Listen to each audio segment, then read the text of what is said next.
No matter if points are gained or points are lost, there will be much to discuss.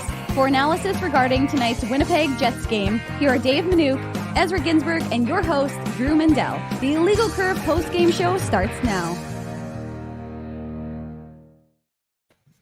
Good evening, Winnipeg. Good evening, Manitoba. And for all of those joining us live on the interweb, good evening, universe. And welcome to the Illegal Curve post-game show. I am your temporary host, Dave Manouk, IC Dave.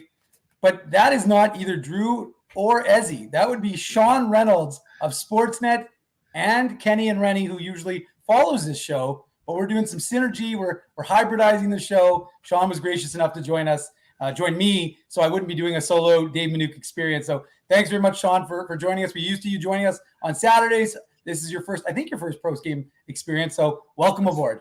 Yeah, for sure. I feel like, it's the time slots that we're usually kept apart, but it's like Carson and Leno meeting on the same show for the first time. It's great. Love it. Thanks for having me, Dave. Thanks, Sean. Well, we appreciate it. The Jets fans are happy, I think, for the most part. The team came away with looked a little closer, 4-3 contest in Ottawa to kick off a 2-game road trip. The it could have been a costly one, of course, without Blake Wheeler. We knew he wasn't going to play based on the availability. I thought it was a little curious, the comments by Dave Lowry. What did you take away from that? Because Dave Lowry, for those who weren't aware today during his media availability, said that Blake Wheeler was on the trip. He's still day-to-day dealing with an upper body injury, which he suffered against the Red Wings on Wednesday. Didn't play against the Avs Friday. Wasn't going to play tonight. But he was on the road he said he was doubtful for tomorrow, but he said he was on the road trip for treatment. Now, I'm not asking you to give me an assessment, but were you a little surprised that he kind of made the road trip with the Jets if he's not going to play, Sean? I think one of the things that we're seeing from the Winnipeg Jets down the stretch here is the vast majority of teams that we would have seen in the Jets situation here wouldn't wholesale quit on the season, right? But there would be a little bit of more of an acknowledgement of where they are, and the likelihood of them making the playoffs was not going to happen. I think this, for me, lines up in the way that this team, until they are mathematically completely and entirely eliminated, is going to keep pushing forward like they're fighting for that last playoff spot.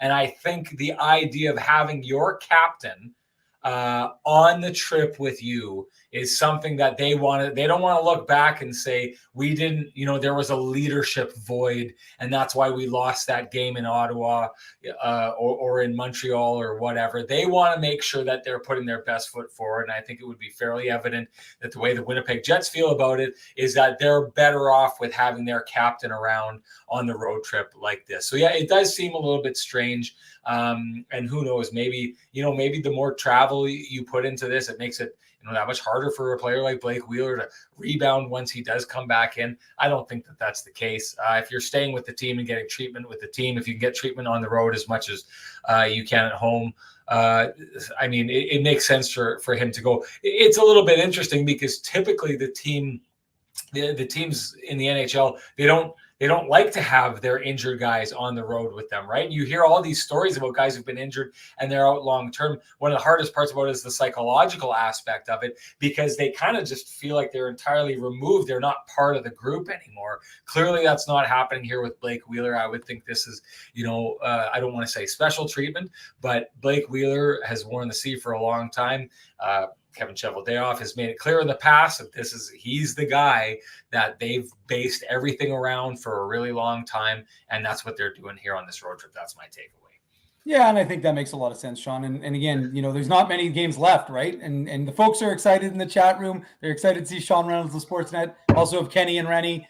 Guys, I've got some disappointing news for you. Ezzy is off tonight. Drew is off tonight. So Sean is actually doing double duty. He's going to be the hard worker. You couldn't expect that from Ezzy or Drew. They would not be the hard worker. So Sean is going to be the guy who's going to speak with all of you tonight, and he's going to bring those hot takes back to Kenny and Rennie and in about 40 minutes, and he'll be rolling around again with you. I'll tell you this, Dave, I'm mailing it in tonight. Kenny better show up ready to do some heavy lifting because I am mailing it in. He better carry that thing. And listen, he'll be happy to hear that. He'll just grab my plate and his plate, and he'll double up at the buffet. That's what he does. Yeah. And folks are telling me I should tell you to wake up, Sean. So wake up. Wake up.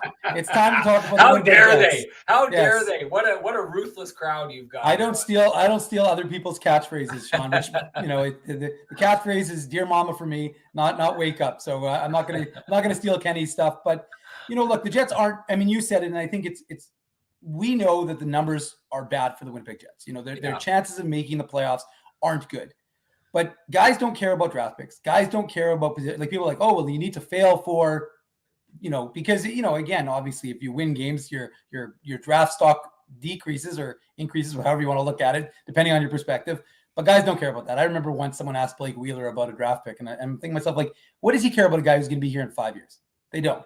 They only care about winning. These guys want to win. They're competitive. So it's still that mentality, and you can see it. Look at the way Josh Morrissey is playing. I mean, Josh Morrissey, to me, and we talked about it on the Saturday show, he has just been a complete warrior. And he's just, I mean, all the people who said trade Josh Morrissey. I mean, it's looking a little bit like a bad take, if you will, because he has just looked phenomenal in all of these. I mean, again, there's mistakes that the guy makes. He's human, but he just looks like his game hasn't changed. And I say that because it's easy when you know the way you're positioned and the likelihood of making these guys, look, despite the fact that everyone says we don't pay attention. Oh, I don't read the press. I don't watch this. And then, you'll see a guy like a tweet, or you'll see a guy like do something, these guys pay attention. They know what the likelihood of them making the playoffs are. They know how up against it. Look, Dallas won again tonight, right? Yep. It doesn't look good by a mathematical assessment. No. But until they're officially eliminated, these guys are going to continue to roll and continue to compete. Well, and the one thing that I think about with this is it's in the DNA of this franchise to handle it this way. If you go back to them, like, what's the line, Dave? They always said the year that they got lucky with the draft lottery balls and drafted Patrick Laine. In 2016. They had said 2016 down the stretch, they didn't give up on that season. They pushed really hard, had a really good ending to the season. Now, a lot of people will go and they'll tell you that, that's garbage time, right? Mm-hmm. And there's no pressure, and that's why teams succeed in that situation.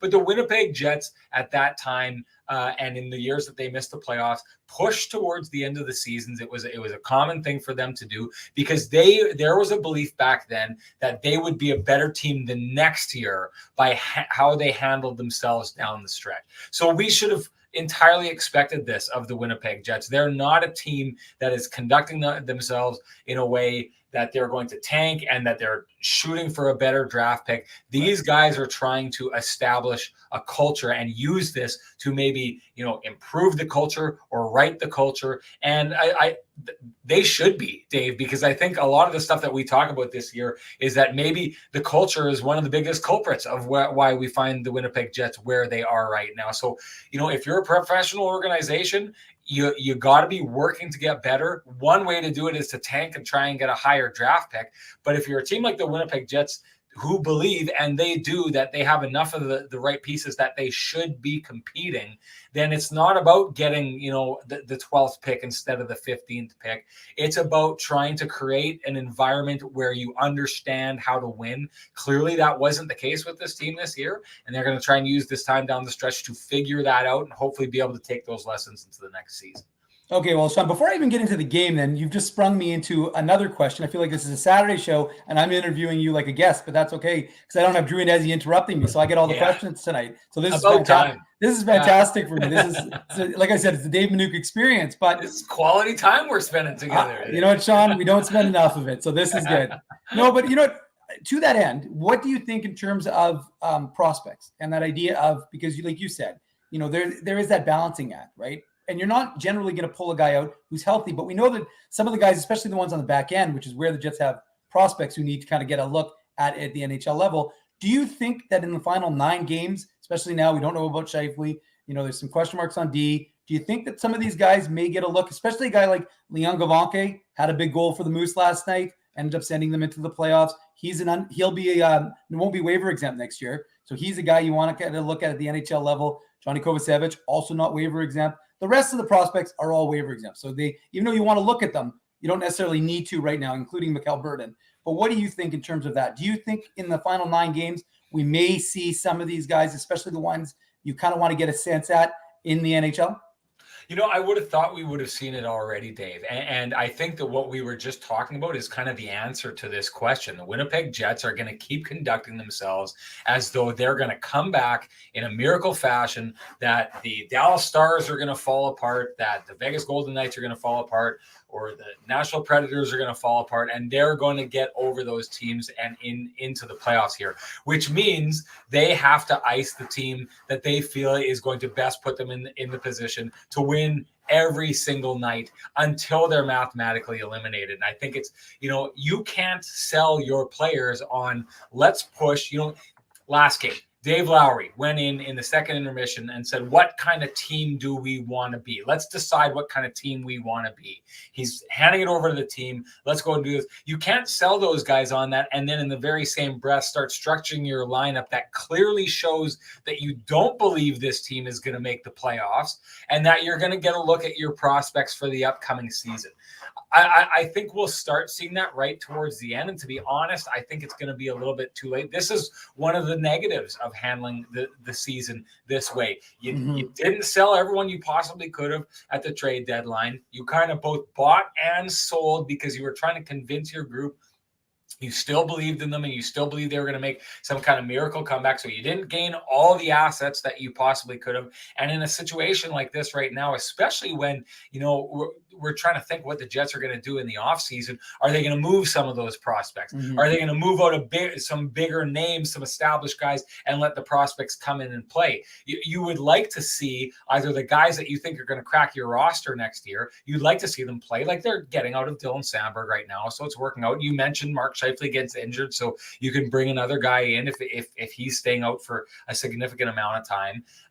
But if you're the Winnipeg Jets, and you're thinking of moving some of these prospects, you haven't given that showcase to the rest of the scouts around the league about what these guys could potentially do for you at the NHL level. But I mean, listen, you do a better job than anyone in this city of covering the Manitoba Moose. Maybe the value that exists in what the Manitoba Moose are doing this year, what they're pushing to do, maybe there's enough value in that. Maybe scouts can see enough of that, or maybe they would see more from these players in valued roles at the AHL, pushing to try and do something special down there than if they came up and filled in, 5, 6, 7, 8 minutes a night at the NHL level. It's to me, it's a pretty interesting debate. I would have liked to have seen more prospects coming up and get a look at them down the stretch here. But like I'd said, as long as the Jets are trying to sell to themselves that they're in this and they're trying to get over that line, you can't go down the road of saying, yeah, we're in this, but at the same time, we're going to start looking towards the future. It doesn't make sense. It's a clash.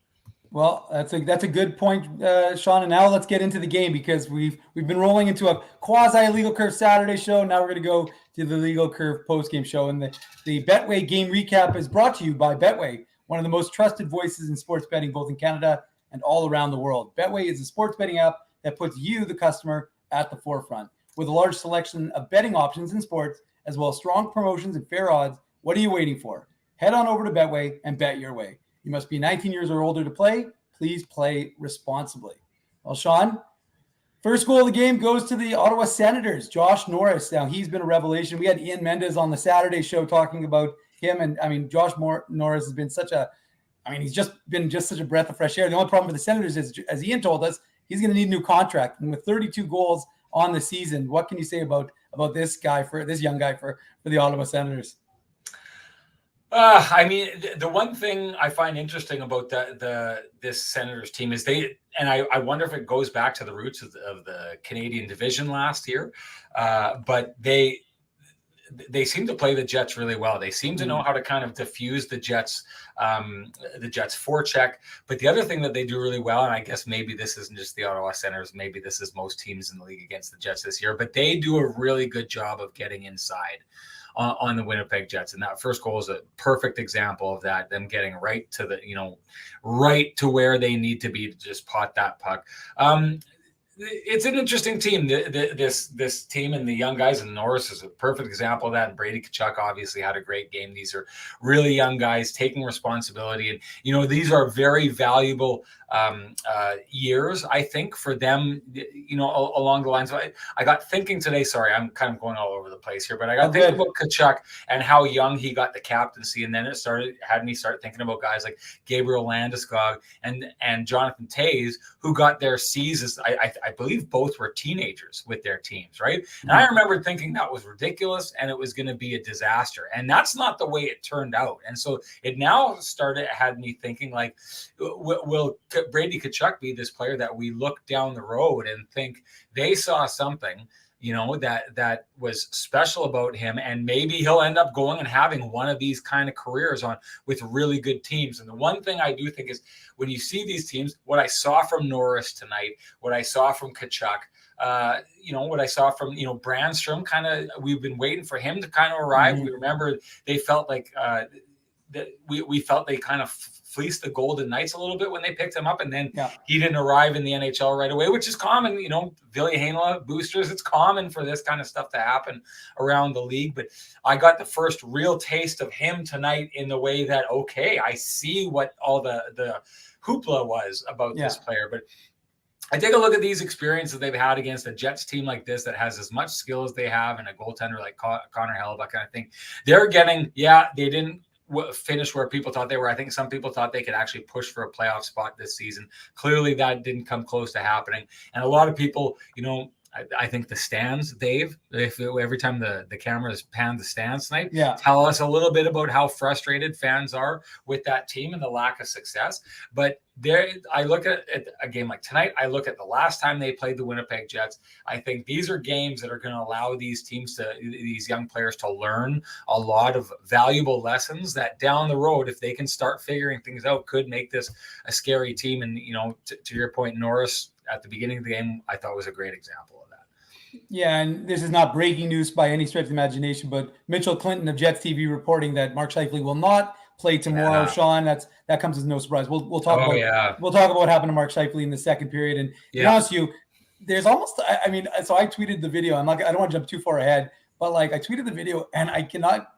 That's why I said it's going to be a funny show, because the conspiracy theories that came out about him suffering that injury and about playing in Montreal tomorrow, I was like, this actually isn't real. But we'll talk about that when we talk about the second period and the injury. Let's get, and it wasn't a great start for the Jets, of course. Like, they did have a bit of a sleepy start. That's something we've seen from this Jets club quite a bit, I think. And it's interesting because it runs counter to the idea of urgency. Remember, the Senators are the team that played last night played the Rangers last night. So it was, and I remember Brendan, I've talked about this before, but I remember Brendan Dillon always talking about how teams can kind of have their legs to go in the first period. Some teams will have their legs going in the first, but then they lose it by the third. Or other teams will be slow in the first and get ready to go in the third. And it always seems to win. Your narrative is whatever worked, whatever that game looked like. That's what it makes sense. But it just looked like the Senators were the hungrier of the two teams, and they have a lot of younger players who are I guess like fighting for roles and fighting for like I said, contract, because that's what Ian Mendes told us yesterday on the show. But it just seemed like the Jets didn't have another, good start, which is something this team has been guilty of quite a bit this season. Yeah, awful start against a team that they shouldn't be. I mean, this should be a clear-cut. Jets should walk out and own the first period, and didn't. And to be honest, I mean, I know they won. I know down the stretch, hard-fought, gritty. That's what the announcer said at the end of the game, and they were right. Hard-fought, gritty battle, but to me, the difference in this game is a lucky bounce, right, mm-hmm. Dave? Like we talk about bounces, and if the Jets got bounces this year and all that kind of stuff, that's about as lucky bounce as you can possibly get. That's not a shot. That's, no chance for the goaltender. That goes in. And to me, that entirely changes the game, not just because the Jets get outplayed in that first mm-hmm. period and are down 1-0 and maybe should have been down 2-3-0, except Connor Hellebuyck had a phenomenal period there, but they escape with that. And then, once that happens, it's sometimes every once in a while in a game, a play can happen. It can entirely change everything. And to me, that's what I saw, because then all of a sudden the Jets had life for that last little bit. They draw a penalty, score on that penalty at the beginning of the second period, which sets the table for the Jets to make a push and have they win the second period. And it all starts right off the bat because of all this momentum that really happens because of this nothing burger play that the game ends up entirely turning on. So for me, yes, inexcusable that the Jets did today and continue constantly to have bad first periods, especially against teams that they should have more energy than, especially against teams that they should be better than. As simple as that. Like the Jets, if they are believing everything that I said before, and I do think they believe that, if they're believing that they're still pushing and trying to get to the playoffs, to your point, the urgency has to be there. Right. And night after night after night with this team, it's not. I look at this win as something similar to what we saw during that last stretch where the Jets played 6 straight games against teams below the playoff line, and they won all of them except for that game against Ottawa. But I contend in 4 of those 6 games, they were the worst of the 2 teams. And tonight, I'll say it again, the Ottawa Senators, I thought, were the better hockey team tonight.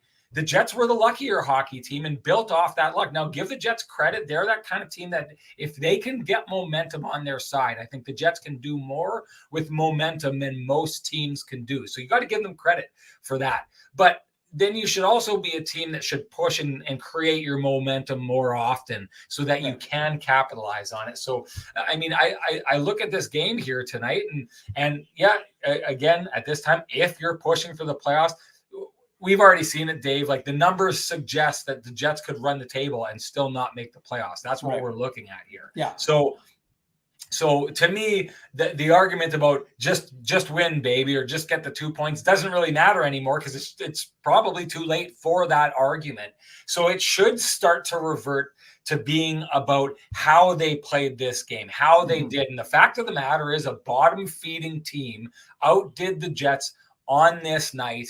A stroke of luck changed things for the Jets that allowed them to have an edge that carried down through the rest of the game. And that's not how you want to be winning hockey games. So if what we're talking about is the Jets staying engaged, not playing their young players because they're buying into this idea that miracles do happen and we're still going to push to get to the playoffs, then we should be holding them or addressing their play to see if it is up to snuff. And I just don't think it was on this night. They weren't the better of the 2 teams. And far too often we've been saying this, they were getting away with getting points against teams below them in the standings. I've been trotting this stat out, Dave, but I believe it's 24 games now or 25. In the last 25 games or 24, the Jets have played. They've only beat teams above the playoff line twice. That's it. So all their points are coming in games like this against what should be inferior teams. And now, to give credit to the Jets, they're winning games that turn out to be dogfights. But the fact of the matter is the Jets are in dogfight games for points with bottom-feeding teams, and they're not beating the teams above them in the standings. That's just how it goes. No, and you're absolutely right, Sean. And I mean, at one point, the Jets were being outshot, 7-1? By the Sens again. Like it was a bit of a seesaw. And you're right. I mean, if they don't get that's Nikolai Ehlers' 25th goal of the season where he pops that one in off of the stick. I mean, it was a Dane-on-Dane goal. I'm sure they'll be talking about that. That would seem to be a big focus on the broadcast of him scoring against his countrymen from the same city in Denmark as Nikolai Ehlers. So that's kind of exciting for those guys. And then you're right. The Jets get the momentum because they start the second period on the power play, and towards the end of that power play, Pierre-Luc Dubois scores his 100th goal, doing exactly what we've wanted to see from Pierre-Luc Dubois anyways all season. Him parked in front of the net, using that big body, creating havoc. And, we talk about Kyle Connor's ability to score, but his ability to make that pass and to see things because he has such good vision. He sees Pierre-Luc Dubois in perfect position. And that kind of, like you said, seemed to turn the momentum a little bit, at least in that second period for the Jets in their favor.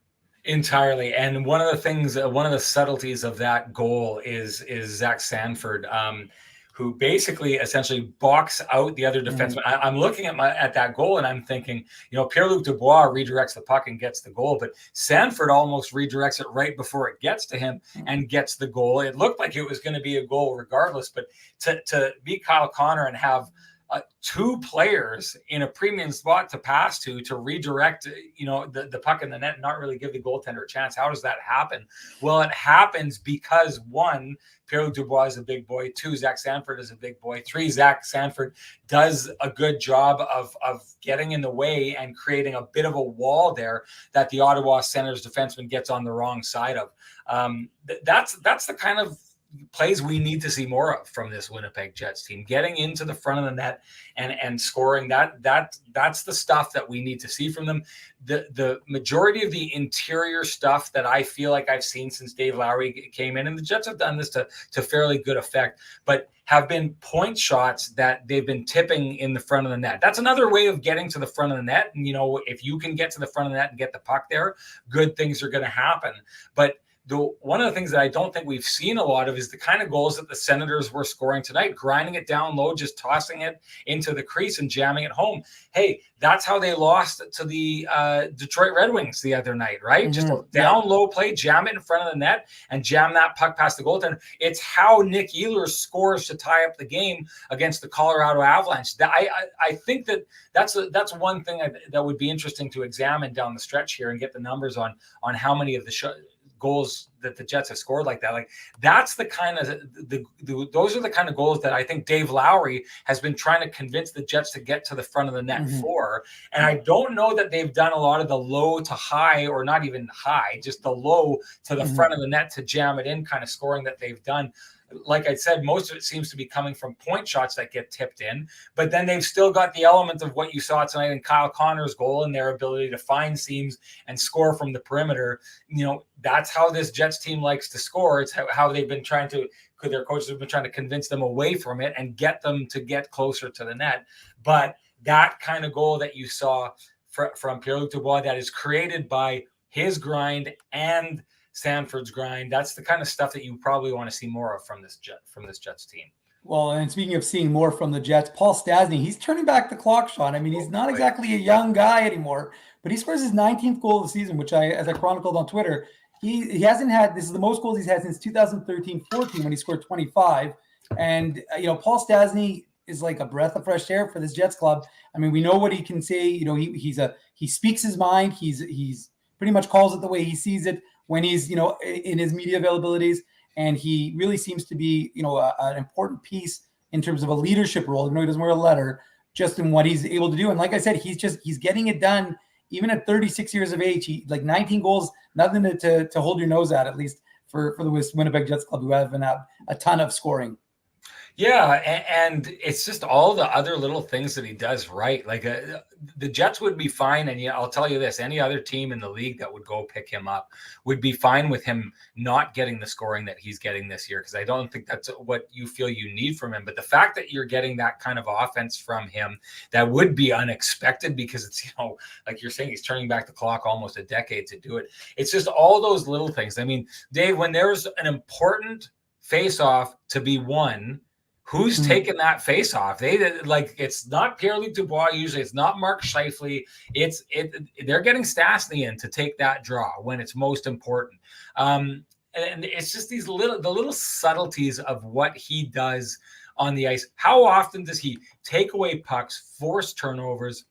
There was just this one play, Dave, tonight that I just thought was poetry for hockey guys. It was off the draw. He wins the draw back. The centerman tries to go around him to the back end, and he takes his stick and he pulls it back this way, almost like a butt end, but extends his stick out about 18 inches behind his back and just creates a wall with it holding his stick like this, that the player goes to skate through and he can't do it. So he's got to take a side step to get around Stastny's stick and go where he's going. It's a subtle thing, but he shuts down the lane, gets that second of time that the Jets defensemen need in that situation there. And it's like, it's not a penalty. It's, even though he's impeding the guy with his stick, who's going to call that? You can't call it a hooking, because it's on the hook is on this side of the stick here, right?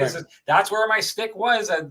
I'm in the spot before he is. It's just these little brilliant, subtle things that he does constantly that help this team all the time. Never mind the fact, Dave, that I truly do believe he's the guy who comes out, and when the Jets aren't doing the things they're supposed to be doing, seems to be the first guy who will say it in the media. And again, I've had this conversation. A lot of your viewers who watch Kenny and Randy or have heard me talking about this before know I feel this way.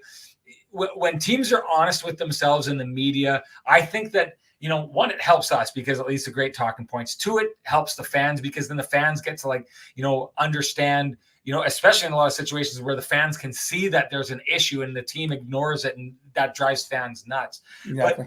But three, it forces teams to kind of face their issues, right? Mm-hmm. And I do think that maybe I personally think that one of the problems with this Jets team over the years is that there will be issues that they have, and sometimes they can outscore those issues or out-talent those issues or outpass those issues. And then those issues get ignored, and because they never talk about that, the truth serum doesn't get trotted out that often with this team we know about it. We all talk about it in the media. When fans bump into me in the streets, they talk about all those things. We all know what's happening, but it just never gets addressed. It's one of the things that's most important about him is he brings these issues into the spotlight and talks about them. And it's like, now we have to address this, just like he did last year when the team was kind of falling apart down the stretch. And I do believe he played a key role in the Jets turning things around and them being able to win that first round series against Edmonton, because they finally took a look in the mirror, because Paul Stastny stepped up and showed everyone what they were looking at in the mirror. So beyond all that, it's funny, Dave, to say it, because scoring is the hardest thing to do in the NHL. But as good as he's been, it just takes such a backseat to everything else that he brings to the table, because he's just such a complete hockey player. You wouldn't need him to get the points. The fact that he's getting the points on top of it is just the biggest, fattest cherry you've seen on top of a Sunday that you can imagine if you're the Winnipeg Jets. Well, the only negative from that second period, because the Jets score the 2 goals, is that they lose Mark Scheifele, and it doesn't look good for number 55. I mean, you can see, it's funny. Someone said to me after he got the hit by Parker Kelly, why did nobody drop the glove? I'm like, why would anybody drop the gloves? It's a fair hit. There's nothing. He's got the puck. He dishes the puck. Parker Kelly's coming in to finish his check. He finishes his check. It's clean shoulder to shoulder. Yeah. And it just catches Mark Scheifele, unfortunately, maybe in a sense, like however it caught him. And it obviously did some damage because of his reaction. And we saw it right. You can see him wincing in pain right off down the tunnel. He's gone. Team, of course, announces that he is not coming back for the third period. And, when you watch the replay, you understand why. The one thing, Sean, the injury, we're not going to be doctors here. We're not going to play one on TV. We're not going to try and, give an assessment as to what it is. We know that Dave, as we talked about to start the show, Dave Lowry's already said that Mark Scheifele will not play tomorrow in Montreal. That really comes as no surprise. So we'll have to see, because last I checked, they just don't exactly have any forwards to play in their, I guess, if Logan Stanley, I guess Blake Wheeler's on the trip, but it doesn't sound like he's doubtful. Logan Stanley, I don't know if he's on the trip, but even if he is, they could go 11-7. The Moose, of course, they were in Chicago yesterday. They came back. So, and David Gustafsson was in COVID protocol. He's probably out by now because he didn't make the road trip with Manitoba. But, and there's other guys, obviously, that they can call up from the Moose. So they could get someone there. Montreal, obviously, from Winnipeg, not a difficult trip. But it doesn't look good for Mark Scheifele, of course, based on, the way that hit looked, the way he reacted. But the one thing I want to talk to you about, the part that makes me incredulous was, like I said, that the people who are tweeting at me saying, isn't this convenient that he doesn't have to answer to Joel Edmondson in Montreal tomorrow? And I'm not joking. I actually was like, what are they talking about? Like, what? And then I realized they were connecting it to the playoffs and the hit. And I thought to myself, that would be the great, like, how would they, like, yeah, you're right. Mark Scheifele got a hit from Parker Kelly and was like, here's my chance not to play tomorrow. Yeah. That's what he was thinking. Let me tell you, if he was thinking that, Mark Scheifele is the smartest man in the world if he can create that sort of situation. So that's ludicrous. I've seen some crazy conspiracy theories out there, but I don't know if anybody said that to you. I saw that on Twitter. I was like, what is going on?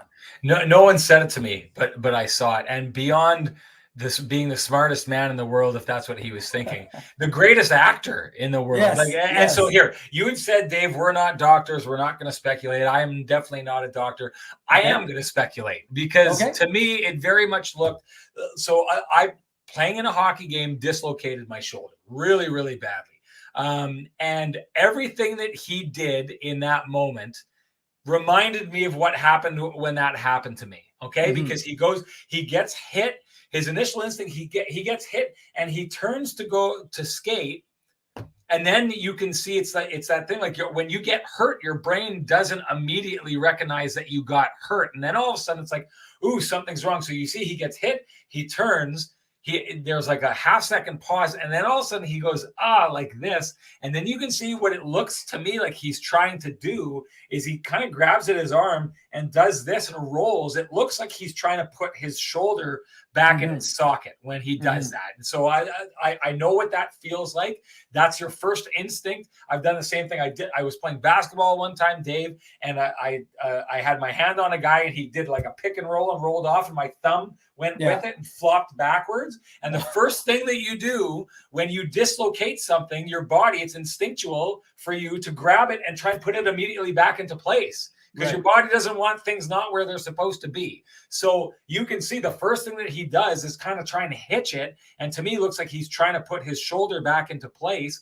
And then I don't know if maybe it did pop out of its socket and maybe he did get it back in there. And then there's that bit of relief that, okay, my shoulder went back in its socket and he started skating. But then I think what he realizes as he gets closer to the bench, the pain does not go away. That pain continues on, even if what I'm suggesting did happen and that it was out and then he put it back in.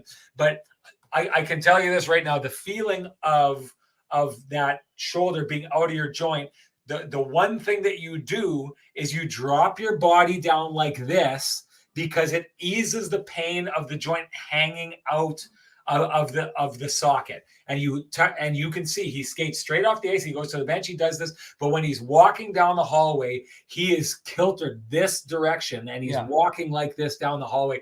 I mean, clearly it's a shoulder issue. A shoulder separation would be worse. I mean, that takes longer. That's like a dislocation of the tendons that attach your scapula, your shoulder blade, and your collarbone meet above your shoulder and form the top of your shoulder joint. That's a little bit worse because it takes a lot more time for that to heal. If it's a dislocated shoulder, maybe you see him back by the end of the season, but at the same time, if you dislocate your shoulder, you have done tendon damage. You do tendon damage if your shoulder comes out of its socket. The one thing I don't know, and I can't remember this, I don't believe it is, but I can't remember if it's the same shoulder that he injured in the past. Right. I think this was his left shoulder tonight. I think the first time he did that and missed 6 weeks or whatever a number of years back. I think that was 2018. It was his right shoulder. Anyways, that's what I think happened. But the suggestion that he's trying to get out of a game in Montreal, like I said, that was not just being smart to try and get out of it if that's what he was trying to do. That acting was everything that you would expect from a shoulder injury, and your body's coming to the realization of, am I okay? No, I'm not okay. There's a problem. Oh no, there's a real problem. Like you can see it. He didn't just grab it and go, and do this. You can see his body is going through these different stages of realizing what's the matter and that something's not right. And oh boy, that hurts. Oh boy, that really hurts. That there's no way he's faking that injury. I would stake everything I own on that. Well, I would agree with you. I should change your name. I can edit it. I'm going to go Dr. Sean Reynolds right now because that was quite a physiology lesson for me and for all the people in the chat. I do have a phys ed degree. I took anatomy and kinesiology and physiology, all that kind of stuff. So that's how I know about the joint and the makeup, and because the doctor explained when my shoulder blew up. I mean, I don't know. I don't think that there's any danger in speculating that it's a shoulder dislocation. It's what it looked like to me. I'm not saying that that's it. Don't go and tell people that that's what's happening. That's my take from what I see. That's what I see when I see him do that. For sure. Yeah. And I think you're right, Sean, and you hope for the best for Mark Scheifele. And then, so that's the way the second period would end, with the Jets up 3-1. Of course, Zach Sanford took that penalty, a little bit of a slash at the end of the period. So the Jets started on the penalty kill, and Brady Tkachuk, he makes it a little closer a game. Now it's the 1-goal game. Brady Tkachuk, I mean, you talked about him earlier in the show, Sean. He's just and we talked about, like I said, we talked about him, about what he's done in that Ottawa community. he's just such an exciting young player, and he really seems to have embraced that leadership role. So he scores, he makes it a 1-goal game, and then the Jets, it's tighter, right? Like the Sens seem to be, they have that burst of energy there. They're fighting back from that 2-goal deficit. Now they've made it a 1-goal deficit. But sure enough, on the power play, Mr. Automatic, Kyle Connor, and you could see that the 3 games off due to the COVID absence kind of hampered him a little bit, but he just seemed to be back on with his passing and then with his goal on the power play to make it 4-2. And that was coincidentally his 42nd goal of the season. Yeah. Did you think that his goal was a high stick, Dave? The Tkachuk goal? Yeah. No, I mean, I honestly didn't know how to evaluate. Like I looked and I thought Mitch Peacock actually made a really good point. He said in soccer, sometimes they'll draw the line to kind of give you an assessment. And I've always wondered why hockey doesn't have that sort of, especially on like a TV broadcast. Why? I mean, Sean, I'm not putting the spotlight on you, Sportsnet, but it is interesting to me that you don't have like something at this point that would give fans, and I mean, obviously refs as well, maybe they have that technology and they just don't share it, but just to give that sort of indication as to where the line is, because to me, it's such a subjective call, right? Like, I mean, I had no idea. I just thought it was funny because baseball season is in. So I thought, okay, well, we're opening just a little ways away from opening day. Brady Tkachuk, bats it in. But yeah, I didn't know. It looked really close. And because it was called a goal on the ice, I was inclined to think it was still going to be a goal. Yeah, I thought for sure. I know that on the broadcast, Dennis and Kevin had said, okay, they thought this was coming back. They sounded pretty definitive with that. And I had thought, I don't know. Like now, do I think it was a high stick? I do think that it was a high stick goal. But the fact of the matter is that when it's called a goal on the ice, you need definitive evidence that it is for certain a high stick, and I didn't see that. I mean, it looks like it to me. I don't know this for certain. I'm glad you brought it up, because I'm in broadcast. I don't think the technology exists to draw the perfect line coming from the net based on the fact that camera angles can constantly change, right? So that would be my take on that. But I mean, I look at it, and my brother-in-law sent me a text while that was happening and said, geez, I would have thought that the very fact that the shot was clearly going downward after he hit it, and it didn't really clear the crossbar by that much, that even that would be an indication that it was a high stick, right? And I think he's right with that. And again, I think it was a high stick. But the interesting part about it is it's really hard to see when he bats it out of the air, his stick is on an angle. And so what that means is wherever the puck, if the puck hits at the top of the stick here, it's that much higher than if it hits right here. And I thought that one angle from the corner, that was the best angle. It was hard to see where on the stick the puck and the stick made contact, which would give you a better idea of where exactly the puck was. So I looked at it there, and I think the league has camera angles that we don't have. Right. But from what we saw, to me, it looked like it was a high stick. But having said that, when I watched it, I was saying, just like you, I don't think they have enough to turn this over. They can look at that and say, I'm telling you, this looks like a high stick to me, but I cannot tell you 1,000% definitively that it is a high stick. And that's the standard. Once the goal has been called, the standard has to be 1,000%, no gray area at all. It was not a goal to turn it over, where it can be like 99.9%. I don't think it's a goal, but the fact that it was called a goal makes that good enough. So, yeah. First, Sean gives you physiology lessons, then he gives you geometry lessons. We're always learning things here on the Illegal Curve postgame show, guys. So, you can use this as extra credit if you're still in school, because there's always something to learn here on the Illegal Curve postgame show. We're rolling along. So, I mean, we'll just wrap up the game, then we'll talk a little bit some individual players. We're going to go to commercial, then we'll come back and some final thoughts, and then we're going to send everyone to Kenny and Rennie, because, of course, Kenny is just champing at the bit. Everybody knows that Kenny is raring to go. And I told you, Sean, I wasn't going to keep you too long. So let's just finish it off. The Jets held on for the win. It wasn't the prettiest, of course. Connor Hellebuyck had to be solid. What did you think of their kind of the end of the game? Did you like the way the Jets held? Because it looked, to be honest with you, like they folded a little bit and they got caved quite a bit by Ottawa. Yeah. But, Connor Hellebuyck stood tall. Well, there's that one play where it's the pass across the crease and he throws out the pad. Like that was it. That was the tie game right there. And I take a look at that. I do think that if it's not for Connor Hellebuck, it's a 3-0 lead before to start the game for Ottawa. Things kind of slowed down clearly for him in the second period because the Jets took over the game at that point. But again, in the third period, I thought he was absolutely stealing the show. I mean, that goal that Brady Tkachuk scores, how do you stop that, right? Most of the goals that happened here tonight aren't, I don't know how you stop them. Those are defense, that's your team allowing goals scoring situations that just make it really tough for a goaltender to do that. This is one of those nights I look and he allowed 3 goals, and yet I think he was probably the first star on the ice. It never happens with goaltenders that they'll get the first star after allowing 3 goals, but I do think he was the Jets' most important player. I don't think there's anyone on the ice that affected the game more tonight than Connor Hellebuck did. So, I mean, down the stretch, they clearly Ottawa pushes, the Jets hold out, but to me, I looked and from what I saw, it would have been almost as likely that they would have scored and sent that Ottawa would have scored and sent that to overtime. So,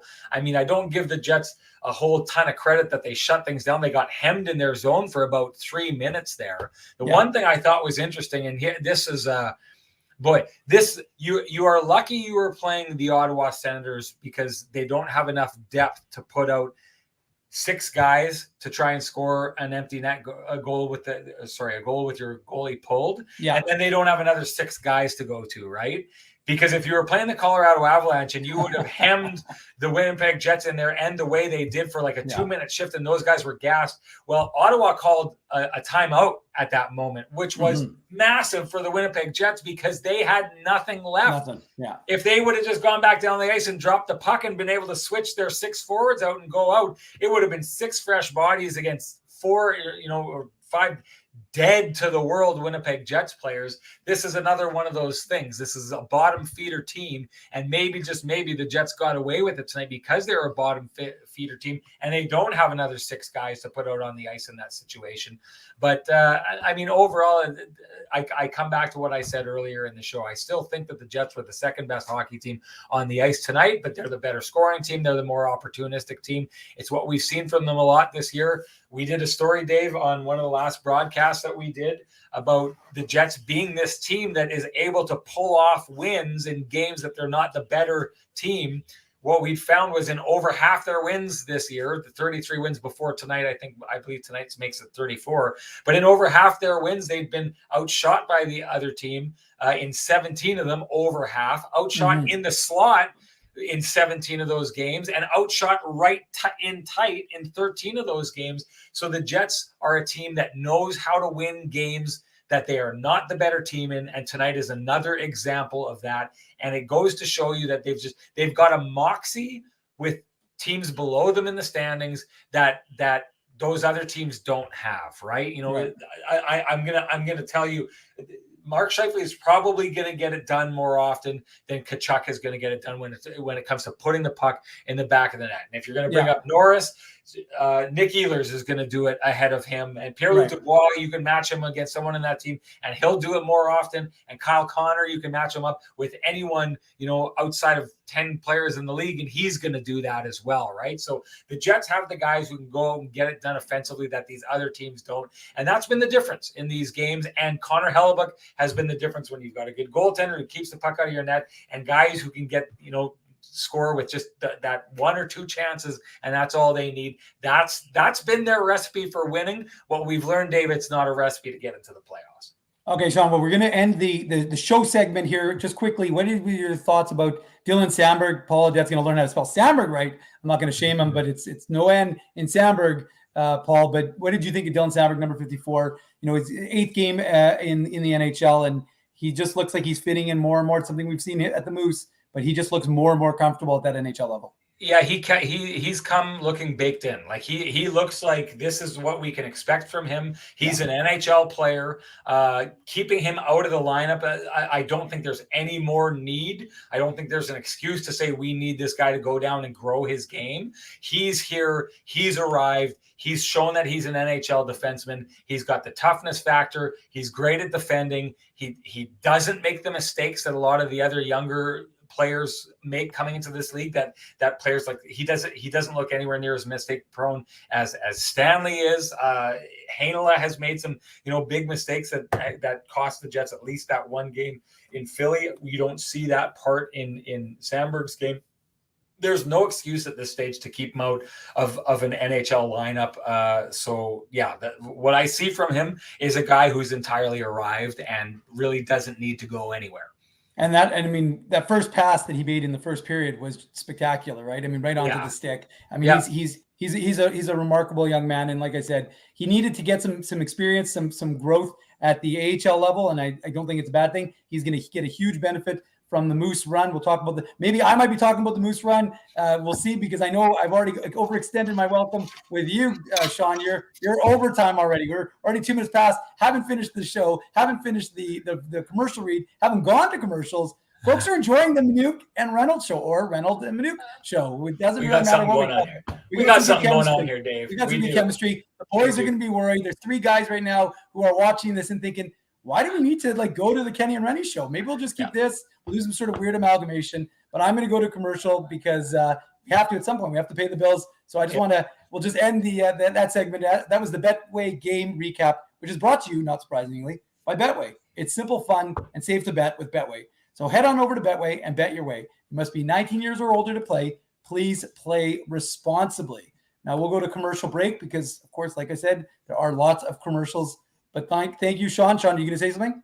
I got to cut out. I'll see everyone over on Kenny and Rennie. Thanks, Dave. And let those other 3 sweat. I had a great time here tonight. All right. Thank you, Sean. We're going to commercial. When I come back, it's going to be the Dave Manuk experience. And I'm going to be talking about the Manitoba Moose. And then I'm going to send you over to Sean and Ken, where Kenny is going to be at the buffet. Thanks, Sean. We appreciate it. This has been the Illegal Kirk Postgame Show. Let's go to commercial break. Jerry Seinfeld, Chris Rock, Jon Stewart, Dennis Miller, Brad Garrett, the biggest acts and all the up-and-comers. They've all made their mark at Rumors Comedy Club, North America's longest-running independent comedy club. Rumors has kept Winnipeg laughing for over 25 years. When was the last time you laughed out loud? Make it a great night out with friends or book your office or birthday party, even a fundraising event at Rumors. Get all the details and dates on upcoming shows at rumorscomedyclub.com. He winds up. Oh, looks like Ezzy took that one right in the choppers. A blistering fast puck hurts like HE double hockey sticks. That's why I let the pros at Linden Market Dental Center turn my yow into wow. Get your brilliant smile back with state-of-the-art restorative and cosmetic dentistry from real pros. And remember, always wear a mouth guard. Now that's solid on ice advice. Learn more at lindenmarketdentalcenter.com. Creating smiles for life. Whoa, Ezzy, everything okay? You look stressed. Of course I'm stressed. We're moving, the house is upside down, the kids failed miserably at packing the fine china, and my life is in chaos. Chaos! Yes, that does sound like a problem. What am I going to do? Ezzy, relax. Rolly's Transfer Moving and Storage is the answer. With 60 years of experience in moving Manitobans and a track record of exemplary customer service, one call to Rolly's and your stress is gone. No job is too big or too small. Just visit Rollies.com and they will take it from there. Thanks, Dave, and thank you, Rollies Transfer Moving and Storage, online at Rollies.com. Boys, finding parking on game day shouldn't take longer than the Manute minute. It shouldn't take longer than 1 minute? Yeah, less than a minute? I spend at least 20 driving around to find street parking, or if I'm in a rush to the game, I'll shovel out 20 at a parkade. You're both doing it wrong. There's this app called Grid Park. It lets you find and pre-book your parking spot on game days, and you can reserve your spot up to 1 month in advance. And guess how much you'll pay? Tell me, Dave. You know I love a deal. Ezzy, $5. Come on, $5? Yeah, and it's just 2 blocks from the arena. The Grid Park app? Yep, spelled GRYD Park. And you know what else? There's more? Our listeners get their first park free with the code FIRSTPARK. Wow. So they just download the Grid Park app and pre-book their next game day spot for free? Yeah, you got it as promo code First Park, only on the Grid Park app. Hi, it's Drew from Illegal Curve here. Selling your home can be stressful, but it wasn't for me. Thanks to my friends at Zappia Group Realty, they made the process so easy. My home sold within 48 hours and with multiple offers. Zappia Group Realty took care of everything with their exquisite customer service and attention to detail. If you want to sell your home for more in less time, get started by talking to Frank and Mauro Zappia of Zappia Group Realty. Online at zappiagroup.com. For 3 generations and over 80 years, Tough Duck has been making apparel that works and plays as hard as the people who wear it. From jackets to work boots and everything in between, Tough Duck's clothing can handle the harshest environments, even the Illegal Curve hockey show. Work to live, live to play. Visit toughduck.com.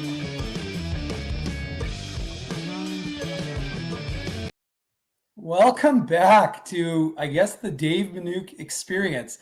This was unexpectedly happened to us yesterday, of course, when Ezzy popped off the screen, but this is intentional. We thank Sean Reynolds for joining me tonight. I may have another special guest tomorrow night. I'm not going to give you too big a clue, but he is a personality you may watch every weekday on Winnipeg Sports Talk. I'm not going to tell you who, but his first name does, or his last name starts with an H. So that is your clue for who will be joining me on tomorrow's Illegal Curve post-game show, because these two guys, they're not available. So I will be doing a show with him tomorrow. That would be the one, the only Andrew Hustler-Patterson. He'll be with me tomorrow, breaking down the Jets and Habs game. So our big thanks to Sean Reynolds of Sportsnet, of Kenny and Rennie, for joining me this evening to break down the Jets and Sens game.